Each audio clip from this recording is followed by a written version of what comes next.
akagushyeshyenza kubwira amahoro ntayahari ntago muza habuse Imana yavuze ngo ninde ndi butuma akajya gushukashuka habo ikamubwira ko ari amahoro adahari abahanuzi barahaguruka baragenda muhanuzi nkuko ibinyoma uragenda ujya mu bahanuzi bahabo aho bashatse gutabara ngo aramuga ngo tabara uzatabaruka amahoro abantu 440 bose bahanura ibintu bimwe nawe ujye uvuga nagiye bunaka nagiye gusengera muri Angola nagiye Nigeria merutse mu Bubiligi merutse muri Kigali merutse Kanyarira reko Imana yarabivuze yagiye bivugaho none Imana hari igihe kubera ibintu ugenda wisigariza umwuka w'ibinyoma shitana uhagurutsa bantu bakavuga ibintu bimwe kandi ari umwuka w'ibinyoma ariko igihe nta kintu wisigarije wubaha Imana ugakora uyumvira iby'Imana izavuga bizaba ari ukuri rero dufite abantu bagenda babangora ukuri nasengeye bunaka nagiye Samatare nagiye mbanguka ngutabare nagiye mera neza warahagiye kandi bavuze ariko umwuka w'ikinyoma uhora uzerera hari igihe Imana iwemerera ukagenda ukubitanye na wese akakubwira ko ari amahoro ariko koko na amahoro nta bintu wisigarije uyu rero kureka Sawuli rero yavuze ngo nabantu babikoze kandi ubwami Imana yari yabuhaye Sawuli imuha abantu azayobora awe ni wowe ugomba kwihana ku giti cyawe ni wowe ugomba gukuraho ibintu wisigarije kuko twabonye ko hari ingaruka z'ibyo umuntu yisigariza tangira utekereze tutatangira gusenga Imana ese ni ibiki naba narasigaje Yoshua yasigaje Gaza ni Gati na Shidodi ahura n'ingaruka Abisirayeli bagira ingaruka nyinshi nawe ni ibiki wasigaje byateza umuryango wawe ibibazo ni ibiki wasigaje byatuma uhera mu bushomeri ugakiza Imana yaguhaye ugakizwa pe tukaba tukuzi wibera mu tubara ari hurara tukaba tukuzi urindaya tukaba tukuzi hari ukuntu abantu bakuzi hanze ariko nyuma bakakubona bakavuga ati hari runaka yarakijijwe runaka byagiye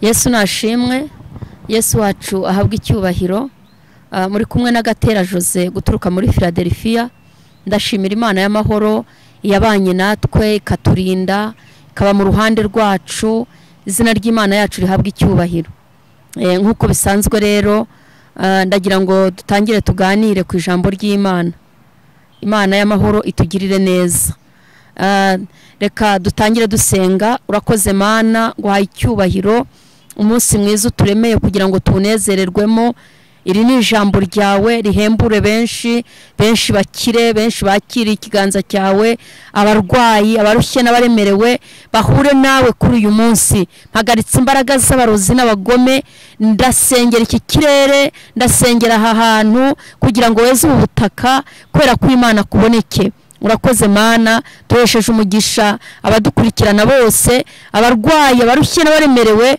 bose baruhukira imbere yawe urakoze kubyumvise mu izina rya Yesu amen Imana ihabwa icyubahiro uyu munsi turavuga ku ngaruka hari ingaruka abantu babamo hari ibintu abantu babamo kandi basenga kaba mu buzima bugoye bukomeye igihe kirekire usenga ariko hari ibizanwa na shitani hari ibiza ari ishuri ry'Imana umuntu akaryiga akiga kubera ko n'Imana nayo irigisha icyo uzaba cyo nicyo kikugerageza urabanza ukiga Imana igira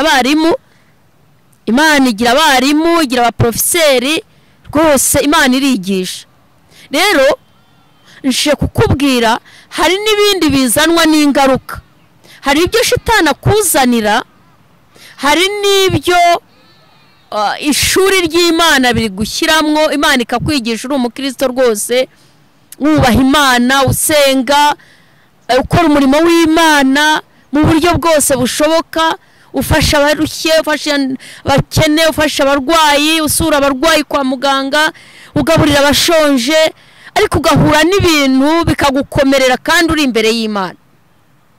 Hari n'ibindi rwose ukatanga n'icya 10 ukajya mu rusengero, abashumba bakakwigisha, abapasiteri bakakwigisha ukuntu bakorera Imana, ukabikora, ariko nanone bikarushirizaho ubuzima bukomeye. Iryo baryita ishuri ry'Imana. Ariko hari n'indi ngaruka y'ibintu wisigarije, ingaruka z'ibyo umuntu yisigariza nazo zibaho. Ugakizwa, ariko muri ako gakiza Imana yaguhaye ugakizwa pe, tukaba tukuzi wibera mu tubara ari hurara, tukaba tukuzi uri indaya, tukaba tukuzi hari ukuntu abantu bakuzi hanza, ariko nyuma bakakubona bakavuga ati hari runaka yarakijijwe, runaka byagenze bite, banakubona bakabona warahindutse, ukubonye wese agahita amenya ko wakijijwe. Ariko muri ako gakiza abantu bakubonaho hakaba hari ibintu wisigiye wanze kureka, byakunaniye, utanatura ngo ubyereke Imana, utanabwira abashumba bagushumbye ngo babwire uti birananiye, iki kintu cyarananiye, utihana. Aho ukavuga uti iki sinagishobora, iki ndakijijwe, ariko ibi ngibi ntabwo njya mbireka, ukabona akaba hari ikintu wisigiye. Icyo rero hari ingaruka zacyo, ukazibamo, abantu bakagusengera, ntibinarangira. Ibyo ntibirangira, ikintu kirangira ni ishuri ry'Imana. Iyo waryize neza rigira igihe rikarangira. Niyo waba ushonje, niyo waba ufite impagarara mu rugo, niyo waba uri mu bukene, ukaba mu bushomeri, ugahembwa umushahara ukaguca mu ntoki, yari ishuri ry'Imana bibaho, ariko rigira igihe rikarangira. Ariko hari n'ikindi bita ingaruka z'ibyo umuntu yisigarije zibaho. Aho rero iyo uri umukristo ugakizwa ukajya mu mazi menshi, ugomba kumenya ubuzima uhagazemo uko bumeze. Uyu munsi ije kuvugana nawe ngo mbese aho uhagaze urahazi, uzi uburyo uhagazemo, ibyo uhura nabyo uzi aho bituruka. Ese ni ikigeragezo cya shitani ubuzima ubayemo bukuruhije, ubuzima ubayemo, iyo ndwara utinzemo, ubwo bukene, izo ndwara, izo nzangano, ni ingaruka z'ibyo wisigarije. Ni ishuri ry'Imana ishatse kukwigisha, kuko ishuri ry'Imana ushaka kuritindamwo n'imyaka 10 gashira na 20. Benshi bakanavuga, kuko muribuka ko nigeze kubabwira ku ijambo Abisirayeli ngo bava muri Egiputa, Imana yarababwiye ngo nibasubire inyuma babamba amahema, hanyuma ngo Imana iravuga ngo Farawo azavuga yuko mwahabye, azavuga yuko mwateshutse, ngo ariko muzikomeze muzaceceke, jewe nzigaragaza, nziheshereza icyubahiro kuri Farawo. Cyane rero iyo turi mu ishuri ry'Imana, Imana ijya yiheshereza icyubahiro mu kigeragezo urimo, mu ishuri uri kwiga, ubuzima uhagazemo. Rero ndashaka kukubwira ngo niyo ari ibyo shitani yakoherereje, nabwo Imana urasenga amasengesho yose usenze, Imana igakuraho cya kigeragezo cyazanywe na shitani, ashaka kuguca intege, ashaka kugusubiza inyuma, ashaka kugucogoza se, Imana ikagikuraho. Ariko yari ingaruka yutayikuyeho, yutimenye ngo wihane, ingaruka iguheza ahantu uri, ingaruka irakudindiza, ingaruka iguheza ku musozi, ingaruka ituma abantu bavuga ko nta Mana ugira kandi Imana ihari, bavuga ko idashoboye, ari inyantege nke kandi ushoboye. Rero ndagira ngo umenye umwanya urimo, umenye ibyo urwana nabyo, niba ari shitani ihagurutse, niba ari ishuri ry'Imana, cyangwa se niba ari n'ingaruka z'ibyo wisigarije, kuko nabyo bibaho. Ubuzima tubamwo bugira ibice bitatu, bishobora byose kukugeraho yuri umukristo wakijijwe. Rero uyu munsi je kukubwira ngo umenye ubuzima uhagazemo, icyiciro wasenga, uko wasenga uvuga. Kandi je no kukubwira ngo iki, yari shitani uhagurukije ikigeragezo, yusenze gikurwaho. Bene se bafata amasengesho bagusengera kikarangira, rwose kikarangira. Wafata amasengesho y'ibiri, wafata y'umunsi umwe, wagira abantu bagusengera, iyo kigeragezo kikakuva imbere. Yari ishuri ry'Imana, nabwo iragukomeza. Hari indirimbo ivuga ngo komera shikama kandi wihangane, ugusenga kwawe Imana irakuzi, dore marayika azanye imbaraga ngo agukomeze mu rugendo. Urumva? Komera shikama kandi wihangane, marayika azanye imbaraga, aje yihuta kugira ngo agukomeze mu rugendo. Nukuvuga ngo kubwe ngo komera, uri mu ishuri, irashaka kukwigisha kugira nawe uzigisha abandi. Gusenga kwawe Imana irakuzi, ugasenga ukabona urageragezwa, ugafata amasengesho 21 40 jours 7 jours, mbese mufite amasengesho musenga, ariko Imana ikoherereza marayika wo kugira ngo agukomeze mu kigeragezo. Ntabwo birangira, niyo wayafata 40 cyangwa 21 ntabwo birangira, ahubwo yohereza marayika akagukomeza mu rugendo rwawe, mu muhamagaro, muri iryo shuri, kugira ngo uzavemo ufite amapeta. Rero niyo cyo gihe uzabona marayika aje ntabigukuramo, ntagukura mu bigeragezo, ahubwo aragukomeza, ukanyura mu mazi ntagutembane, ukaca mu muriro ntushye. Icyo gihe riba ari ishuri. Noneho rero icyo tuvuga ingaruka zo uzibamo, kandi ishuri rigira igihe rikarangira. Namwe murabizi abize uhiga rwose, uhera hasi mu kiburamwaka cyangwa se garidiyene, ukagenda wiga, ariko ishuri rigira igihe rikarangira, ugatangira gukora ukabona akazi. N'iby'Imana, ishuri ry'Imana urijyamwo rikagukanda, ugasakuza, ukaboroga, ugakubita hirya no hino, ariko naryo rirarangira. Yari ishuri rirarangira, rigira igihe rikarangira. Niyo mpamvu rero uzumva marayika Mwuka Wera kuririmbira akubwira ngo komera shikama kandi wihangane, ngo gusenga kwawe Imana irakuzi, akakubwira nzanye marayika nugukomeza, sukuraho rya shuri ry'Imana, sukuraho cya kibazo, sukuraho bwa bushomeri, sukuraho za nzitizi, sukuraho za darira ziri mu rugo rwawe. Oya, nibikwigishirije muri ibyo urabigumamo kugeza igihe Imana yagennye rya shuri, kugira ngo wigurangize, ukore ikizamini, uzajya no kurangiza uzabona uri mu ishuri, tangira urote, uvuge ngo narose nambaye uniforme, narose nambaye ikanzu, mbona na defanze. Uzatangira kwerekwa. Kubera iki? Ishuri wararyize, marayika yaragukomeje. Ariko rero uyu munsi ntago mvuga ku ishuri ry'Imana, ahubwo ndavuga ku ngaruka z'ibyo wisigarije. Ingaruka zibaho, umuntu akazibamo. Noneho icyo gihe zo ukuntu zimeze ntabwo uzivamo, ahubwo birangira bityo bigatukisha Imana yawe, bikanagusha benshi. Buri se iyo yakurikiye umumariye iki? Ariko hari akantu wisigarije buri gihe kakubuza gusabana n'Imana. Urugero, ukaba warakirijwe, ariko ikintu cy'ubusambanyi ntiwakireka rwose, kumva ntiwakireka, kandi ntubyihane, ntubwire abantu uti nimumfashe, ntubwire pasiteri uti nyamureka ntabariza, ahubwo ukihisha, bigakorwa mu ibanga rwose, tukakubona uhimbaza, tukabona usenga, ariko hari ikintu cyo gusebanya, kumva wasebye umugenzi wawe ukicara usebanya mu itorero, wabona itsinda ry'abantu warijyamo ukicara uteranya abantu, nugira uvuga neza, bakavuga ati uriya muntu ni umukristo, ariko iyo batagiraga ingeso yo gusebanya, ariko ugasanga uri umugwaneza ufasha abantu, ariko n'uwo wafashije ukagira ibintu byo gusebanya byo kuvuga. Ibyo rero bizaguteza ingaruka, abantu bajya babona yuko Imana usenga nta mbaraga igira, Imana usenga idashoboye. Uhore mu bibazo, uhore ninde wabaye utya, ninde byagenze bitya, bizaguteza ingaruka. Ndagira ngo ube maso,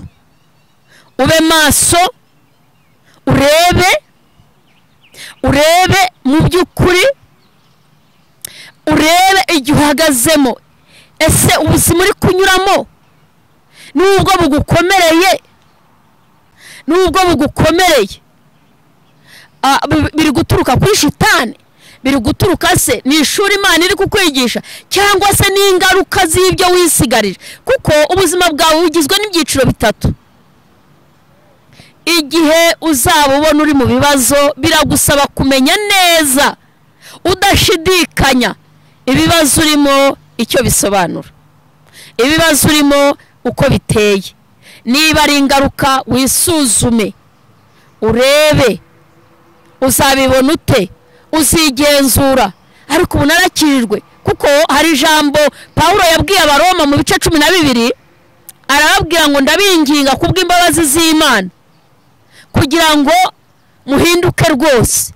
Ese ubu narahindutse rwose, nta muntu ngisebya, ntabwo nyangana, sinkigambana, sinkigira ishyari mu mutima, ubu nta mwuka w'ubusambanyi ukingendaho. Mbega bya bintu umwuka yanga narabiretse. Niba utarabiretse, niba hari ikintu cyakunaniye, fata umwanzuro.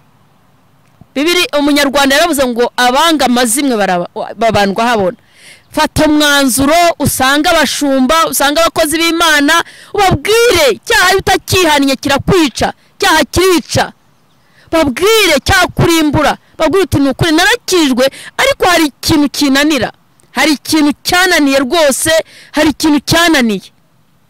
Icyo rero kiguteza ingaruka, ugasanga agakiza wakiriye, uhora mu bibazo, uhora mu bigeragezo, nta gihe uzagira umunezero w'agakiza kandi ubaho rwose, habaho umunezero w'agakiza. Rero biragusaba kugira ngo wimenye, umenye uriwe uyu munsi, umenye uriwe kugira ngo ubashe kubana n'Imana, kuko hari ingaruka z'ibyo umuntu yisigariza. Tugiye gusoma ijambo ry'Imana, reka turi kumwe n'umukozi w'Imana adufashe. Uyu munsi turasoma igitabo cya Yoshua ibice 11, turahera ku murongo wa 21 turangirize ku 22. Imana y'amahoro itugirire neza. Reka dusome ijambo ry'Imana mu gitabo cya Yoshua ibice 11 umurongo wa 21. Umutwe w'amagambo aravuze ngo Yoshua arangiza guhindura igihugu cyose. Yoshua arangiza guhindura igihugu cyose. 21. Yego. Icyo gihe Yoshua araza amaramo Abanaki mu gihugu cy'imisozi miremire. Icyo gihe Yoshua araza amaramo Abanaki mu gihugu cy'imisozi miremire. N'Abiheburoni, n'Abidebira,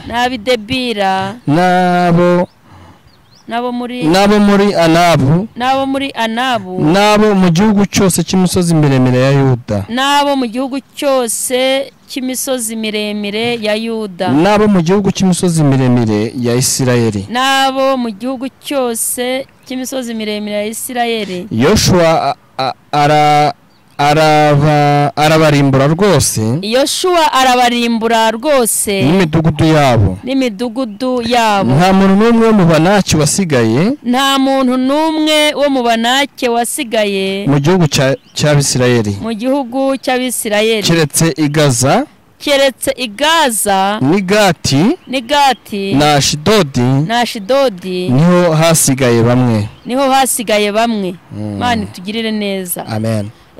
Ngo Yoshua arabarimbura bose, nta muntu n'umwe wasigaye, ngo keretse Igaza n'Igati na Ashidodi. Kandi Imana yari yamubwiye ngo arimbure, ntagire ikintu na kimwe asiga, yari yamuhaye itegeko ngo arimbure amareho. Ariko reka mbabwire, gusigaza buriya hari ingaruka z'ibyo umuntu yisigariza, kuko Igati niho hasigaye,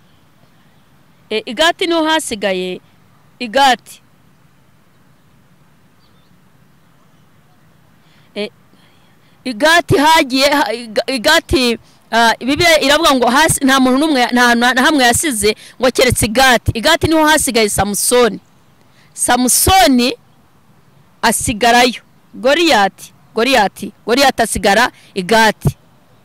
Goliyati niwe wasigaye igati kandi Imana yari yamubwiye ngo arimbure amareho. Ariko Goliyati uwo mudugudu w'igati Samusoni, Goliyati niho yasigaye.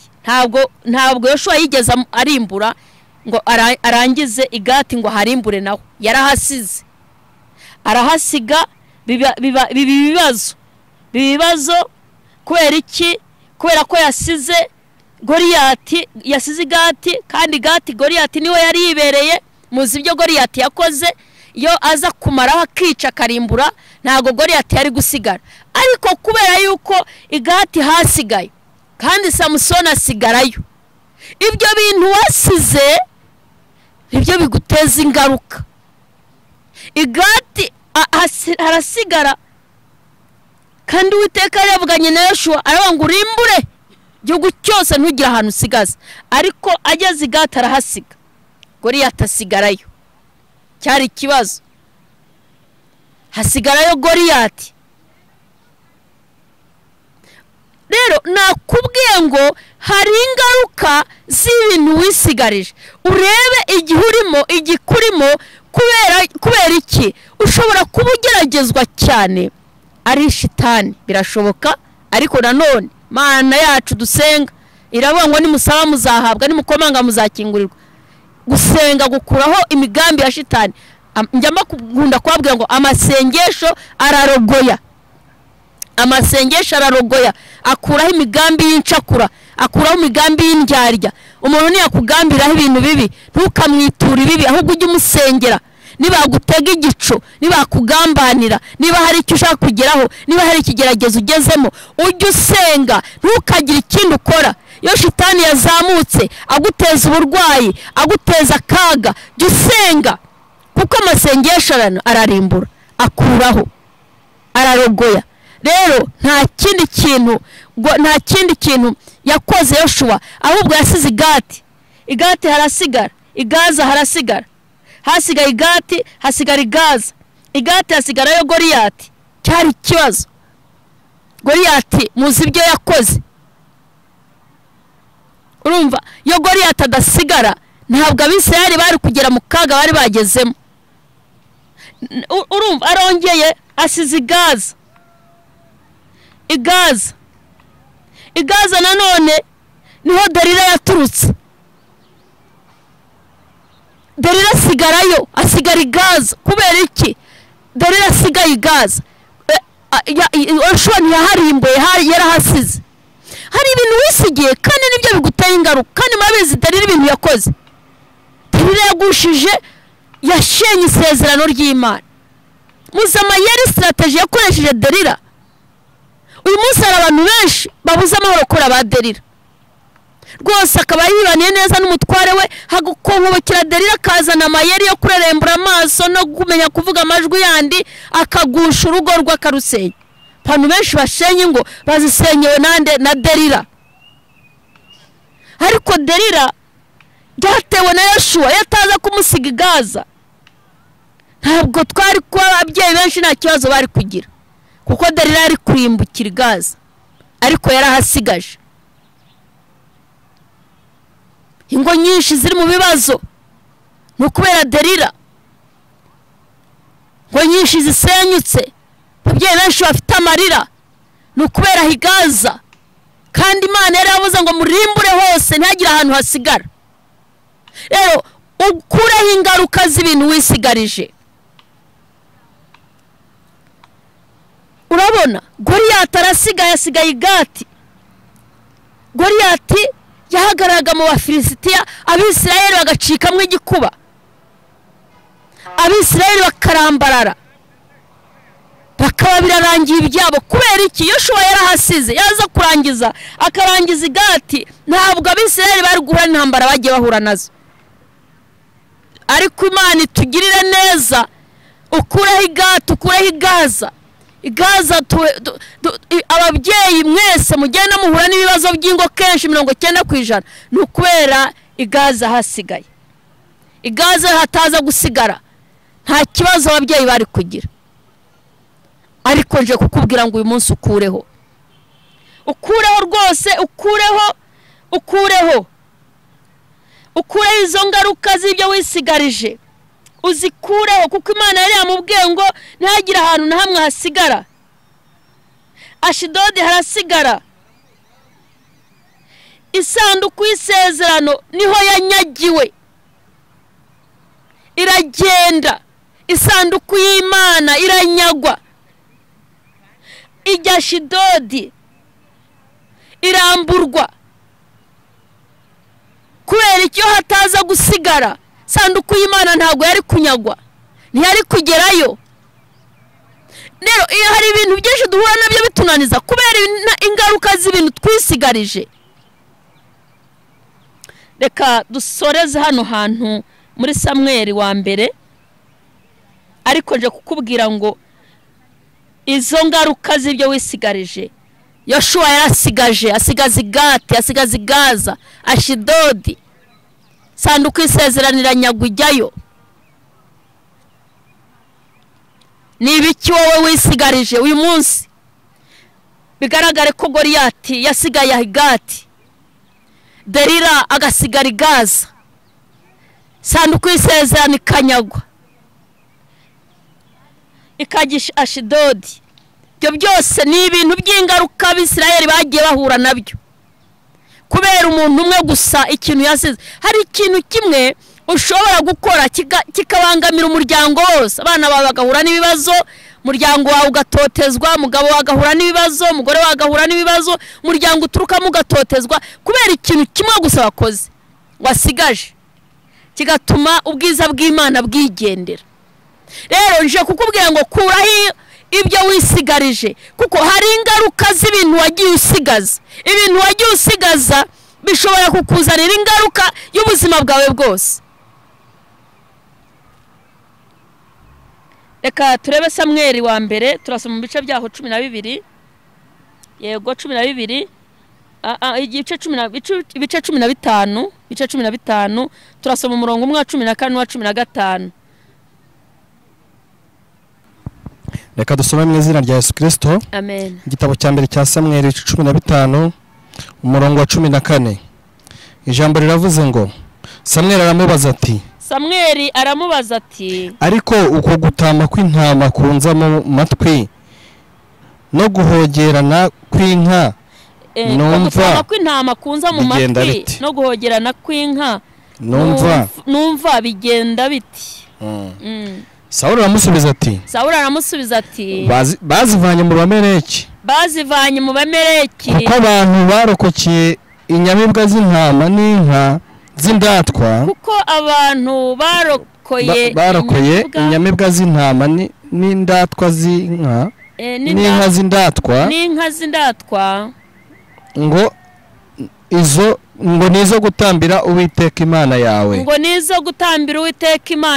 Naho ibindi byose twabirimbuye rwose. Nuko Samweli abwira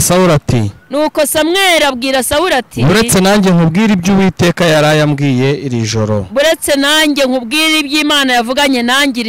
Aramubwira ati ivugire.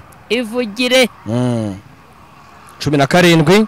Samweli aravuga ati mbese nubwo wigaya ntiwagizwe umutware w'imiryango ya Isirayeli? Mbese nubwo wigaya uribajyaho Imana yagukuye? Uwiteka ntiyakwimikishije amavuta ngo ube umwami w'Abisirayeli, kandi akagutuma muri urwo rugendo akakubwira ati genda urimbure rwose. akakubwira ati genda urimbure rwose b'abanyabyaha b'Abameleki ubarwanye kugeza aho bazashirira. None se niki cyaguteye kutumvira Uwiteka? Imana? Ukikubitira iminyago ugakora ibyangwa n'Uwiteka. Sawuli abwira Samweli ati Sawuli abwira Samweli ati ariko kumvira numviye Uwiteka, kumvira narumviye Uwiteka, nagiye muri iyo nzira yanyoherejemo, nagiye mu nzira yanyoherejemo, nzana Agagi umwami w'Abameleki,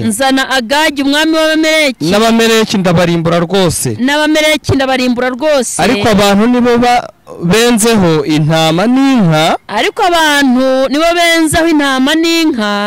zarutaga izindi ubwiza,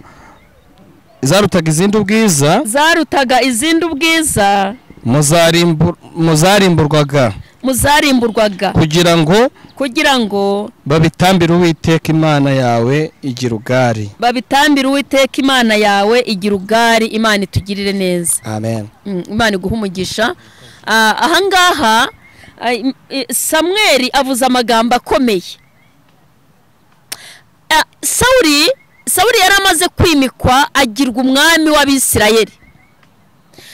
Igihe Abisirayeli bisabiraga Imana ngo duhe umwami utuyobora, duhe umuyobozi, turashaka umuntu utuyobora, duhe umuyobozi. Hanyuma ngo Samweli akora iki? Afata umuhanuzi Samweli, aramubwira ati genda wimike mu Bisirayeli, amutoranyisha, amwereka umuntu atoranya, akamwimikisha amavuta, ngo atoranya Sawuli, ngo aramwimika. Aramubwira ati Imana ikugize umwami w'Abisirayeli kandi ujya wumvira Uwiteka.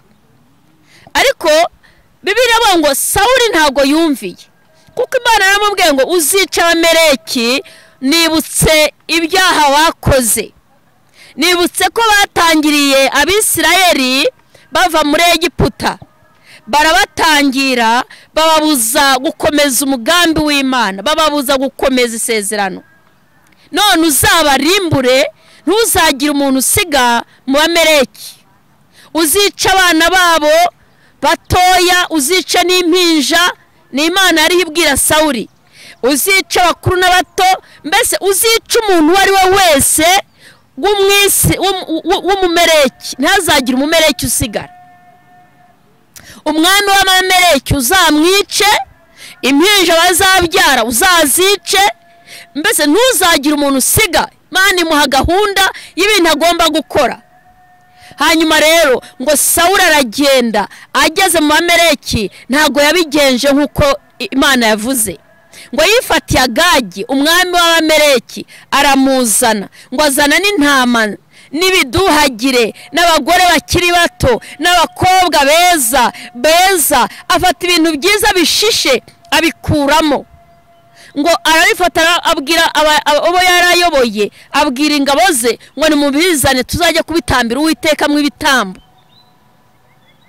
Hanyuma ngo Imana irababara kuko ntabwo yari yakoze, hari ibintu yari yasigaje mu Bameleki, hari ibintu atamazeho.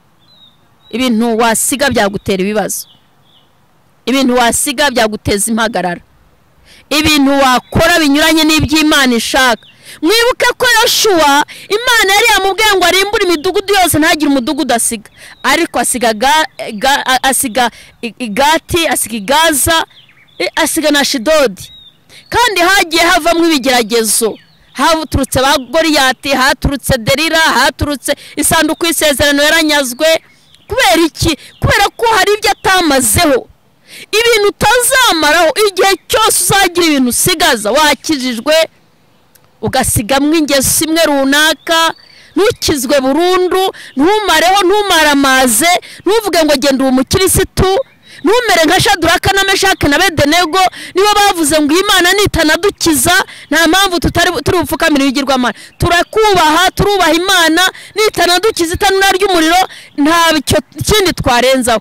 Ariko turabizi ko ishobora kudukiza uriya muriro, ariko nitanabikora twahisemo, twaramaramaje. Imana ikeneye gufata umwanzuro mwiza, Imana ikeneye kwitamo neza. Nubujya ubanyamugirya nino, nta kintu uzageraho, nta kintu uzashobora. Hari ingaruka z'ibintu umuntu yisigariza, hari ingaruka z'ibyo wisigarije. Kuraho rero, kuraho ingaruka z'ibyo wakwisigira, kuraho ingaruka z'ibyaha. Hari ingaruka z'ibyaha ku mukristo agahura nazo, mukristo agahura n'ibibazo, urugo rwe ntirutera imbere, agahora mu nduru, bagahora badahuza n'umugore n'umugabo, abana ntibatsinde mu mashuri. Birashoboka shitani ashaka kukugerageza ibyo nabyo ukabigeraho. Niyo mpamvu iyo dusenga dusaba ubwenge Imana kugira ngo tumenye igika duhagazemo, tumenye ibyo duhura nabyo, umenye ese koko ubuzima ndi kunyuramwo ni ishuri ry'Imana. Kuko nacyo Imana Yesu yaravuze ngo abamwizeye arababwira ngo nzabakubira ishuri 100. Abanjye abakristo mukiri kuri iyi si nzabakubira ishuri 100. Twemerewe kubaho neza na nyuma tugahabwa ubugingo buhoraho. Nicyo turusha abandi, tugomba kubaho neza tukiri kuri iyi si kandi tugahabwa n'ubugingo buhoraho. Rero ibi bintu tubamwo by'ubuzima bubi bihoraho iteka ryose umuntu akazana bisaziramo, ujye ureba neza kuko hari ingaruka nazo zitugeraho. Hari ingaruka zitugeraho si ibintu twisigarije, hari ingaruka zitugeraho si ibintu twisigarije. Biragusaba iki mwene data? Biragusaba gukizwa neza, ukaba umukristo, ugahamya Imana, hanyuma warangiza wamara guhamya Imana ukemera. Niba ari no gusonza ugasonza ariko ntiwibe, ugize amahirwe Imana iguhaye akazi, ariko umwanya wicamo ushobora no kubona andi mafaranga utakoreye atari mu mucyo. Aya azaguteza ingaruka, aya azakuzanira ibibazo. Ukaba ufite ukuntu wahinduranya imibare, ahantu hari 0 ugakubitamo na 1, ukaba ufite ukuntu wabigenza ukaryaho 2. Oya, ibyo bintu bizaguteza ingaruka. Emera wakira umushahara wagenewe, emera ubeho uko Imana ishaka kubaho, emera ubone bike ariko birimo umucyo, kuko byinshi bishobora kuguteza ingaruka ugahura nazo ntuzongera kubona akazi mu buzima bwawe bwose.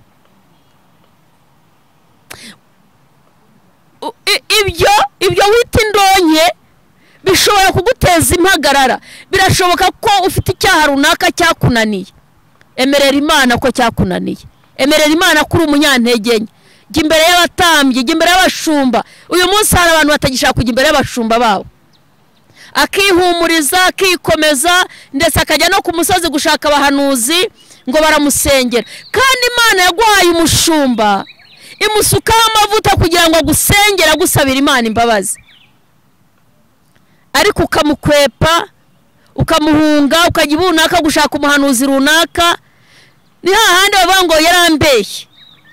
Ntago yakubeshya, ahubwo Imana yaramushyeshyenze, yaragushyeshyenza kubwira amahoro ntayahari. Ntago muza habuse. Imana yavuze ngo ninde ndi butuma akajya gushukashuka habo, ikamubwira ko ari amahoro adahari. Abahanuzi barahaguruka baragenda, muhanuzi nk'uko ibinyoma uragenda ujya mu bahanuzi bahabo.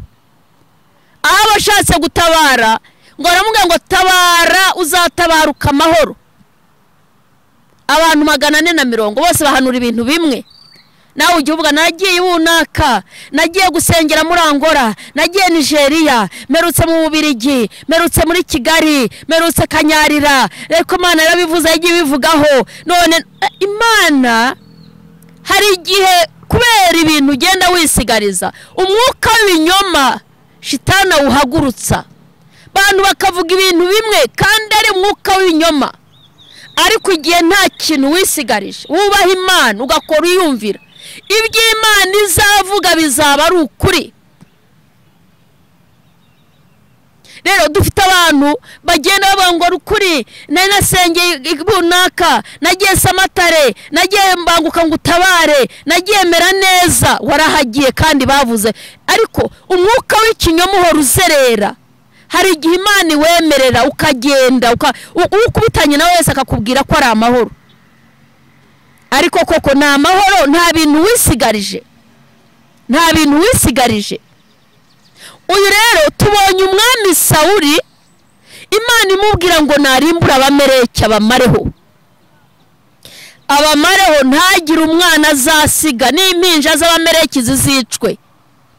Ariko ngo aragenda asiga ibintu by'ibiduhagire, abagore beza, abagabo beza, ibintu bishishe bisa neza bifite fresheri. ngo agenda bisiga. Ariko Imana itugirire neza, Imana yacu itugirire imbabazi, Imana iturengere, kuko hari ibintu tutumva, hari ibintu tudakora kandi twakabaye tubikora. Hari ingaruka z'ibyo twisigarije. Ngo hanyuma ngo Imana irababara kugeza igihe yatumye umuhanuzi Samweli avuga ati wabonye Sawuli? Abonye Sawuli. Sawuli avuga ngo Samweli agerageje kumubaza byibura nkawe agaciye ubugufi ngo asaba imbabazi, aravuga ngo n'abantu bafashe ibintu bimwe barabizana, n'abantu babikoze, abantu bahese ko ari we muyobozi. N'ubu dufite umuntu cyangwa se dufite abantu bajya bavuga n'uyu munsi baracyahari, ugasanga ntiyemeye icyaha. Imana imbabarire runaka yangushije mu cyaha, urumva nagiye kumusura arambwira ngo ninze, hanyuma aranshuka nyine. Imana imbabarire ko runaka yanshutse. Oya, wowe vuga ngo Imana ikubabarire ubusambanyi, Imana ikubabarire ko wasebanije, Imana imbabarire nagiye mu bantu banegurana barakomeza bazana amagambo bigaragare ko nabo bantu bakugusha. Imana ikubabarire kusebanya, Imana ikubabarire ubwibone. Emera icyaha ubwawe kandi wihanire kureka. Rero ngo Sawuli ntiyihannye, ahubwo yakoze iki? Yarikomeje arihumuriza ngo n'abantu ngo bafashe ku bintu barabizana ngo kugira ngo bazabitambire Imana. Abantu nibo batuma wiba. Imana imbabarire, hari igikundi cy'abagabo, hari igikundi cy'abagore, hari abantu nahuye nabo batubaha Imana. Imana imbabarire ko nagiye mu byabo, Imana imbabarire ko nararetse inzoga nkabansigaye nzinywa, Imana imbabarire ko nararetse gusama. Abantu bareke, vuga ngo Imana imbabarire ko nakoze icyaha kandi ukihanire kureka. Sawuli rero yavuze ngo n'abantu babikoze, kandi ubwami Imana yari yabuhaye Sawuli, imuha abantu azayobora. Abo bantu uhagarariye uzababazwa, abo bantu utunze mu rugo rwawe uzababazwa, uwo muryango uyobora uzawubazwa. Hari ingaruka z'ibintu umuntu yisigariza. Menya kuyobora, menya kugendera mu mavuta Imana yaguhaye, menya kuyobora abo Imana yaguhaye, menya kugenda uko Imana yaguhaye kugenda. Imana ihabwa icyubahiro. Hari ingaruka z'ibintu umuntu yisigariza, hari ingaruka z'ibintu umuntu asigaza. Menya uko wifata. Hari umwifato wa Gikristo. Pawulo aravuga ngo ndabinginze kubw'imbabazi z'Imana nimuhinduke rwose. Muhinduke rwose, ntuhindurwe n'idini. Idini rirahindura Nibyo, ugasanga idini ryawe rikunda umuntu umeze utya, twebwe iwacu dusenga dutya, twebwe iwacu twambara dutya, ibyo ni iby'idini. Ariko Umwuka Wera arahindura, agahindura umuntu, agakizwa, kareka kwiba, kareka gusambana, kareka ubujura, kareka ubwibone, kareka ingeso mbi, akuzura Umwuka Wera, akagira imbuto za gikirisitu. Rero yashakaga ko abantu bahinduka, ariko Sawuli ntiyahindutse, kuko ibyo Imana yamubwiye sibyo yakoze. Yari yamubwiye ngo amareho abameleki abice. Imana yari yibutse ko abameleki batangira Abisirayeli igihe baturukaga muri Egiputa. Ibintu byose bibangamiye Imana, Imana ibibizi. Muri iyi yavuze ngo abanga Imana ntibayisenge bazapfa bose bo kwibukwa. Abantu banga Imana ntibayisenge bazapfa kandi ntago bazibukwa. Rero wajya ukunda Imana, wagira ubuntu iguhagakiza, wibanyamugirya nino, kuraho niba byarakunaniye, kumva hari ikintu cyakunaniye, emera wihane, zamura ibiganza. Muri ibyo yavuze ngo misemo guhora nkizwa no kugendera mu gakiza. Umukristo ahora yihana, buri munsi uko byutse ugomba kwihana, buri munsi ugomba kwihana, mu gitondo nimugoroba ugomba kwihana. Imana itugirire neza, ugomba kwihana, nijoro ubyutse ugomba kwihana. Ndagira ngo la tosika la bonefoya la donesika lodenesai, uyu mubyeyi yihane Mana, uramugirira neza, afata umwanzuro. Gatima kishyari, bwira Imana ngo nkuramwuyu, erega Imana ifite amapiyesi. Tekereza iriya modoka yawe umaze guhindura piyesi zingahe? Telefone yawe maze kwihindura kanga ushyiraho housing iyi ni housing ntabwo ari iyi ni housing yindi. Imana ifite pièce nuyirira ukavuga ngo Mana nkuramo uyu mutima w'ishyari, Imana izahindura iyo pièce yikuremo. Imana ifite pièce, ifite uruganda rw'amapièce. Hari ingingo yawe y'inyantege nke, bwira Imana yihindure. Hari ingingo yawe y'inyantege nke, bwira Imana yihindure. Imana itugirire neza. Rero aravuze ngo rwose ntabwo ari jye ahubwo abantu ntabwo Imana izakubaza abantu, Imana izabaza wowe. Imana izabaza wowe, ni wowe ugomba kwihana ku giti cyawe, ni wowe ugomba gukuraho ibintu wisigarije, kuko twabonye ko hari ingaruka z'ibyo umuntu yisigariza. Tangira utekereze tutaratangira gusenga Imana, ese ni ibiki naba narasigaje? Ni ibiki naba narasigaje? Yoshua yasigaje Gaza ni Gati na Shidodi, ahura n'ingaruka Abisirayeli bagira ingaruka nyinshi. Nawe ni ibiki wasigaje? Ni ibiki wasigaje byateza umuryango wawe ibibazo? Ni ibiki wasigaje byatuma uhera mu bushomeri? No kwiba, no guhinduranya imibare? Ni ibiki wasigaje uyu munsi ngo ubyereke Imana ikugirire neza? Ni ibiki wasigaje? Kuraho ibyo wisigarije, Imana itugirire neza. Ngiye kugusengera Imana, ndagira ngo ngusengere Imana yo mu ijuru ikurengere, igukurireho ibyo wisigarije. Uzamura ikiganza, ntiwihagarareho, Imana ikuntumyeho. Ntiwihagarareho, twicaye mu gihe cy'imbabazi, turacyari mu gihe cy'imbabazi. Ushatse nawe watangira kwisuzuma.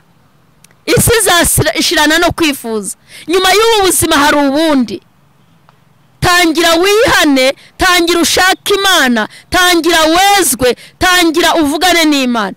Ntiwihagarareho, ntiwihagarareho mu Kristo, ntiwihagarareho mwene data. Emerera Imana, uyemerera intege nke zawe. Sanga pasiteri, sanga umuyobozi wawe, mubwire ikikurushya, mubwire ikintu udashoboye. Urakoze Yesu, mu izina rya Yesu Kristo w'i Nazareti, ndasengera uyu muntu.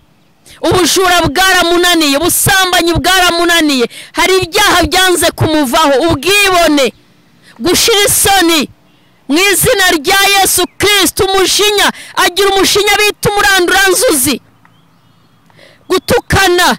Mana, ibi bintu byose byasigaye kuri we, kandi yarakwakiriye nk'umwami n'umukiza. Ubimukize Mana, ubimukize Yesu, umukize iki cyago gishya. Abisirayeli bahuye n'ibibazo kubera ko Yoshua yasigaze Gaza, agasiga Gati, Goliyati na Delila bagasigarayo, Ashidodi hagasigara, sanduku y'isezerano ikanyagwa. Yehe la tosika la bonne foya. Mana, girira neza uyu muntu, mukureho ibyo yisigarije, mukureho ibyo yisigarije, mukureho ibyo yisigarije.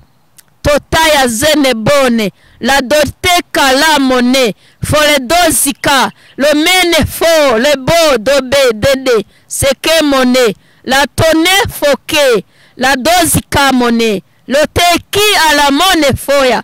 Lobesi, urakoze ko ari abantu hinduriye gukiranuka, urakoze ko ari abantu hinduriye gukiranuka, urakoze ko ari abantu bakongeye kukumenya, bakisuzuma, bakongera bakakumenya. Icyubahiro kibi cyawe ni mu izina rya Yesu, amen. Mana ihabwa icyubahiro ko uyu muntu akijijwe, akongera akisubiraho, akongera kagarukira Imana, akamenya Imana, akamenya ukuri. Bibiliya ivuga ngo nitumenye ukuri kuzatubatura. Mwene data, nyemerera umenye uriwe, ntukagire ikintu usigaza. Uwo mujinya w'umuranduranzuzi, uko kutagira ukuri, nta muntu wabwiza ukuri, ibyo uvuze ntubisubiramo, nta muntu yubwiye umuntu ngo ndaboneka utari buboneke. Ibyo bintu biteza ingaruka. Mwuka wera araguhunga, ntiwuzura umwuka wera. Rero uyu munsi mugarukira aho ngaho, mwegera Imana. Yari Gatera Jose guturuka muri Philadelifia. Imana y'amahoro ibagirire neza. Ndagira ngo uyu munsi mwongere mukizwe rwose, mwisubireho. Nawe urwaye, nawe urushye, Imana irakiza. Reka nguhe telefone kugira ngo niba ukeneye ko ngufasha mu kintu cyari cyose, ndahari. ni 07 50 98 944 07 50 98 944 na 07 74 34 34 93 rimwe. Imana y'amahoro ibagirire neza. Amen.